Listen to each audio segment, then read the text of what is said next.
Ya, kembali di Landstalk. Sebelum kita lanjutkan dialog, kita akan lihat terlebih dahulu data berikut ini.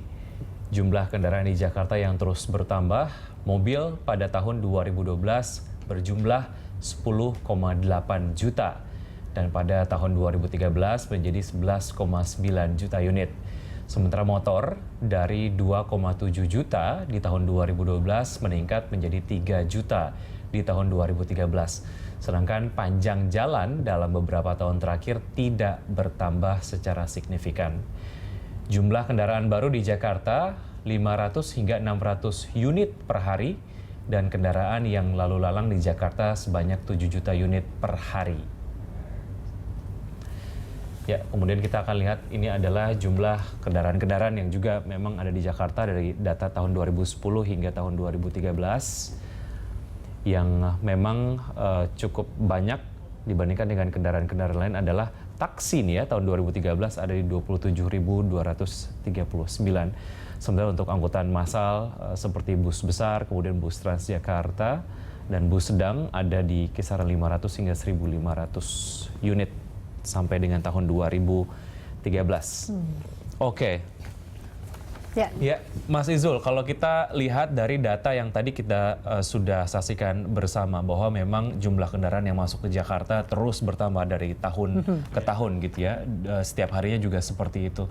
Kalau kita bicara soal kebijakan yang mungkin dinilai lebih efektif, mungkin atau tidak, nanti akan ada aturan yang membatasi kendaraan yang masuk ke Jakarta gitu. Atau misalnya kendaraan baru di Jakarta sebaiknya per tahun itu dibatasi sampai sekian ratus saja, mungkin atau tidak?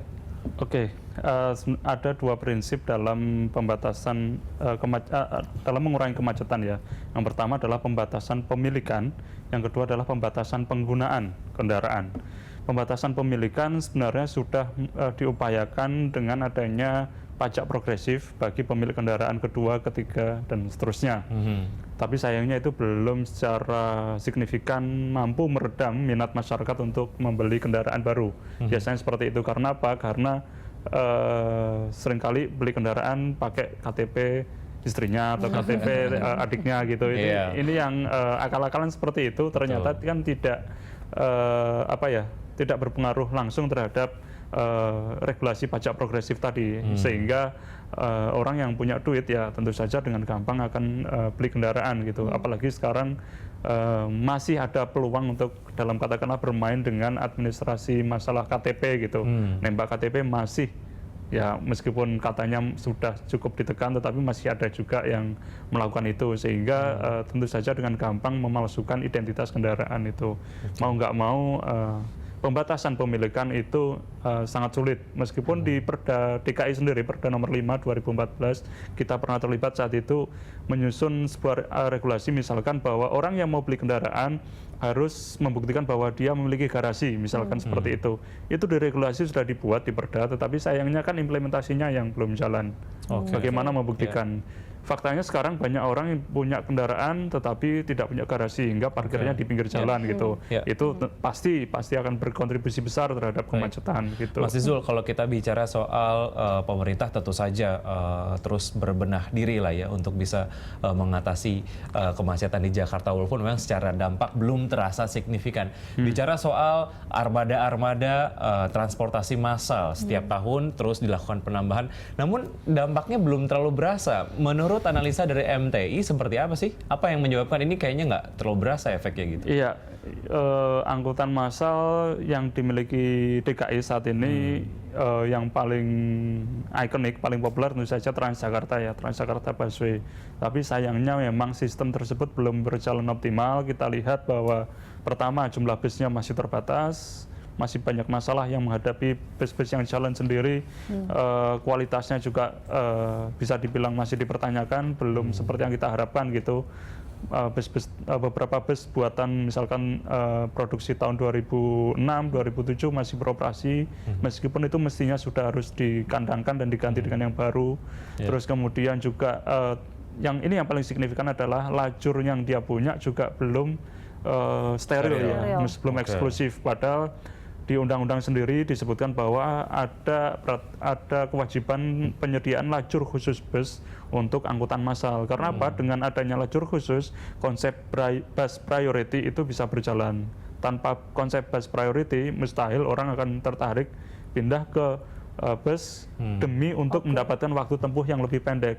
Yang ada sekarang mereka menggunakan bus bisa jadi itu adalah no choice gitu loh. Mereka tidak punya kendaraan pribadi, sepeda motor atau mobil, atau mungkin takut menggunakan sepeda motor gitu. Mas Izul, kita juga ingat beberapa waktu lalu sempat ada, kita ingat waktu Transjakarta waktu pertama kali sempat dibuat jalur khusus, tapi kan masyarakat akhirnya juga menolak terkait dengan jalur khusus ini. Apakah memang perlu juga ada sosialisasi ataupun informasi terkait dengan ini ke masyarakat sehingga masyarakat juga mengerti terkait dengan jalan ini? Iya, saya masih ingat waktu Gubernur DKI Jakarta saat itu Bang Yos meluncing Transjakarta bilang bahwa yang nggak setuju pasti orang-orang yang memiliki kendaraan. Gitu. Karena jalannya diambil. Nah, jalannya diambil. Artinya apa? Artinya ini sebenarnya kalau kita melihat landasan filosofis kenapa angkutan massal jalan bus Transjakarta itu perlu lajur khusus adalah dengan adanya penyediaan lajur khusus, kapasitas jalan itu semakin besar untuk bisa dilalui orang, bukan dilalui kendaraan ya Mbak ya. Jadi prinsipnya adalah moving people, not car gitu.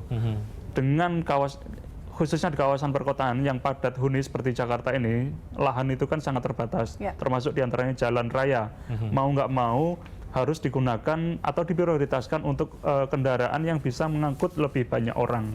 Angkutan massal itu prinsipnya, mau nggak mau yaitu ada kajian bahwa dengan dibuat sebagai lajur khusus bus, jalan yang biasanya hanya mengalirkan sekitar 2.000 orang maksimal per jamnya, satu ruas jalan, satu lajur itu, sekarang bisa melewati hingga 10.000 bahkan sampai 15.000 orang per jamnya.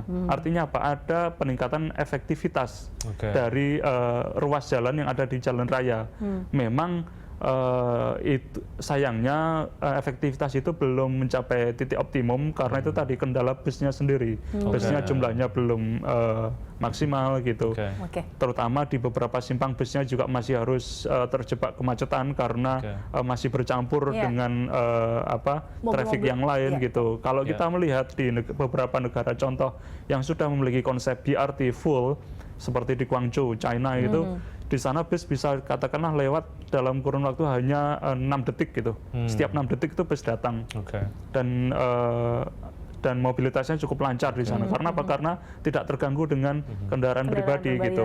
Jadi memang jalurnya benar-benar steril dan juga bus itu mendapatkan prioritas yang sangat tinggi di jalan raya. Ya, kita tinggalkan Transjakarta dan Transjabodetabek di situ karena memang ini juga ada apa namanya perbaikan dan juga permasalahan tersendiri. Oke, kalau kita bicara soal program-program lain untuk nanggulangi kemacetan di Jakarta.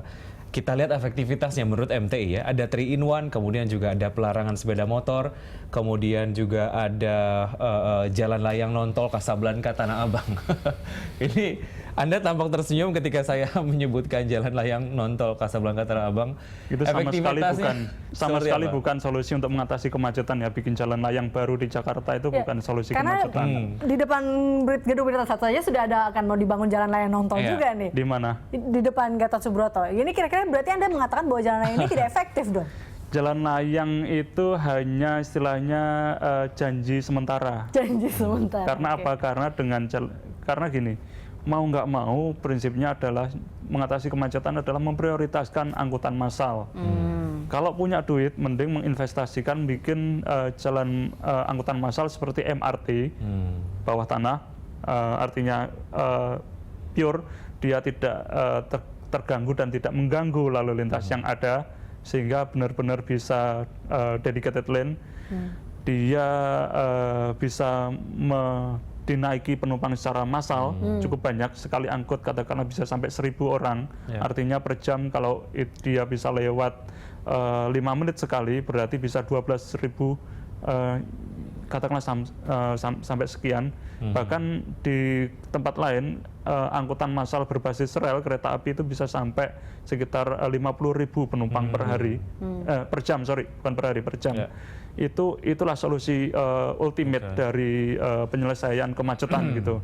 Nah, kebijakan-kebijakan lain diantaranya adalah 3-in-1 tadi, pembatasan sepeda motor itu adalah bisa dibilang adalah solusi sekunder ya, solusi pendukung dari backbone yang harusnya dibangun segera. MRT di Jakarta bisa dibilang sangat terlambat dibangun.